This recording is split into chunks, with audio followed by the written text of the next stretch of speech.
Hello and welcome to Share Talk. I am Bonnie Hughes. Our guest today is Thor Mining. They have tungsten, molybdenum, copper, and gold in Australia, as well as a tungsten project in Nevada and a slight interest in a project in lithium in Arizona.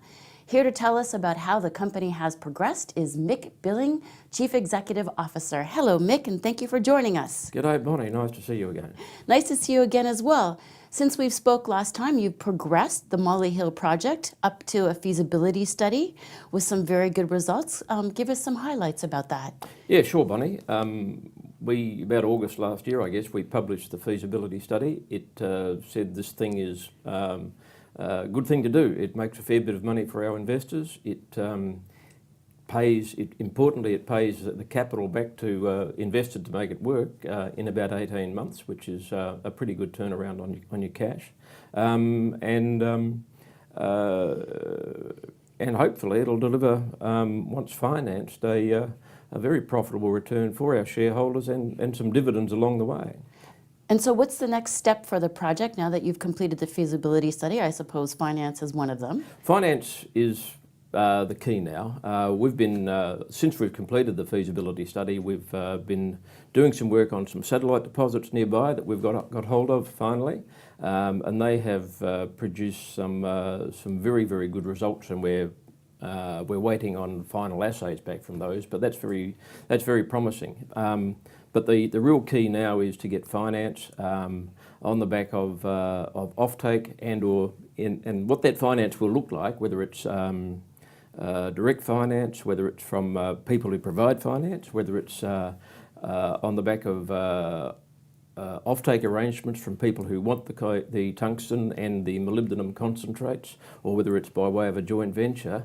There's quite a few balls in the air at the moment with a reasonable number of players. I'm not going to predict which one comes out as being the best one for our shareholders, but that's what we're focused on, the best outcome for our shareholders. And I guess so then one of the things you're looking at potentially too is debt or equity and offtake and finance. That's correct, yes. And one of those is probably not going to do it on its own. It could well be a combination of debt, perhaps some equity, some joint venture, or a mix of all of those things. Which one will be the largest component?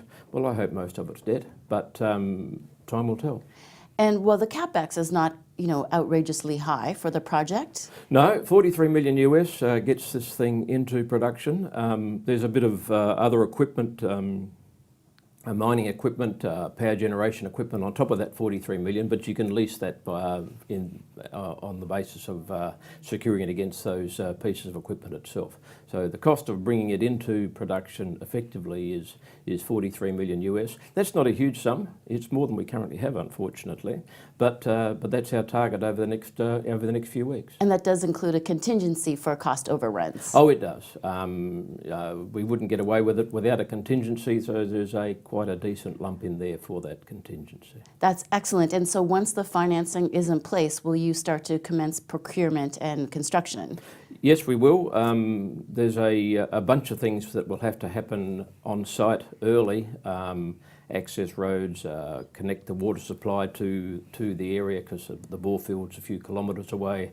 But at the same time, we will be doing a bunch of ordering of the long lead time parts, the ball mill and some other things that take a while to get there.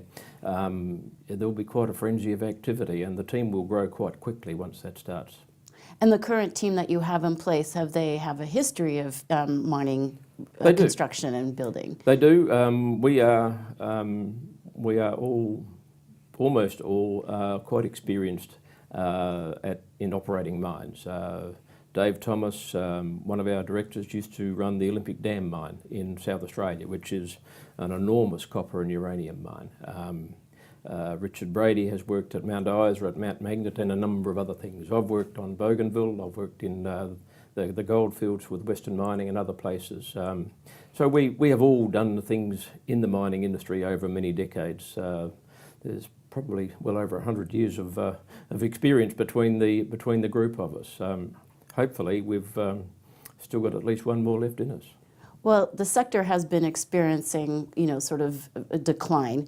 And I noticed that your share price has also been underperforming, as the rest of the sector has been as well. But what do you think the market may be missing? Bonnie, I think the market doesn't factor in the value of the full value, anywhere near the full value of Molyhil at all. But we're not a one-trick pony.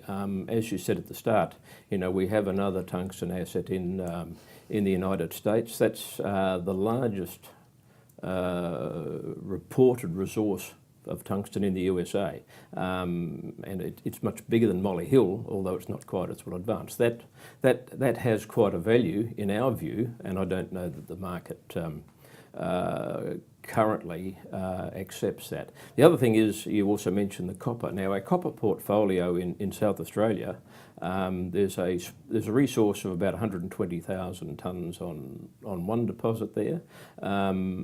And that's 120,000 tonnes of copper. There's also, as some investors may remember, another project a little to the west of that one at a place called Moonta that is much, much larger. We have a belief that this copper portfolio there in South Australia has the potential to grow to about 1 million tonnes of contained copper.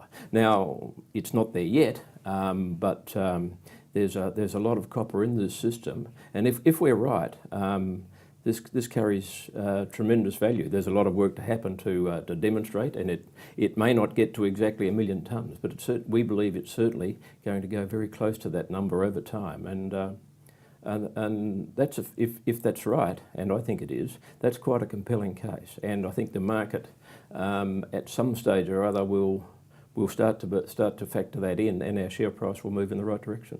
And what's the next steps for the copper project and the news flow that could potentially come from it? Yeah, at Moonta, we are working now on a resource assessment or resource estimate for several of the deposits. There are a number of deposits on this trend of copper mineralisation, and I would hope that there's a resource estimate, on a couple of those deposits in the next couple of weeks. And that boosts the story. At Kapunda, where we first started, we're doing some drilling quite soon, and we're doing some field recovery trials also this year. The work at Kapunda is also being funded largely by a grant from the Australian Commonwealth Government for about almost $3 million, that we believe will take Kapunda substantially through to feasibility. That's pretty good news for us. That is very good news. So that answers my next question, because you have about $1 million in cash the last time I saw in one of your presentations. So you've got now $3 million from the government to progress your project, and another $1 million to keep the lights on and move things forward? We do. It's $1 million's not a lot of money, No.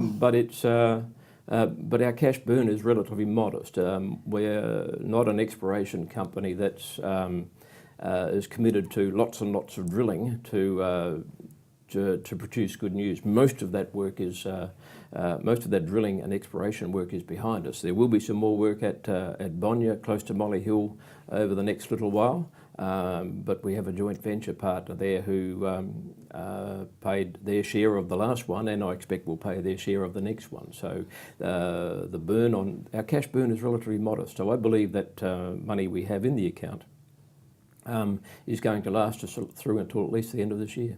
Oh, that's very good news in this market, and hopefully your share price will improve before you need to do another capital raise. I certainly hope it does, Bonnie. The current price is where it is. The market's never wrong, but sometimes I despair of how I get the market to believe what I believe. But hopefully the next capital raise, and there will be one at some stage or other, is at much, much higher prices. Yes, well, the industry being capital intensive, it's just the nature of the business. But certainly once you find something that is substantial and of interest, especially copper these days, because there's not a lot of copper projects that are huge out there, it could be of interest to a major, or it could take you through to production. Well, either a number of scenarios are possible there. It's a little early to make a prediction as to which way the penny will drop when it falls on the ground, but yeah, there's lots of opportunities there in that copper business, and we're very, very excited by it. Great. Well, thank you very much for joining us, and we look forward to hearing more news and the progress on Molyhil and the financing, and on the copper project as well. Thanks, Bonnie. Nice to talk to you. And thank you for joining us on Share Talk. Have a profitable day.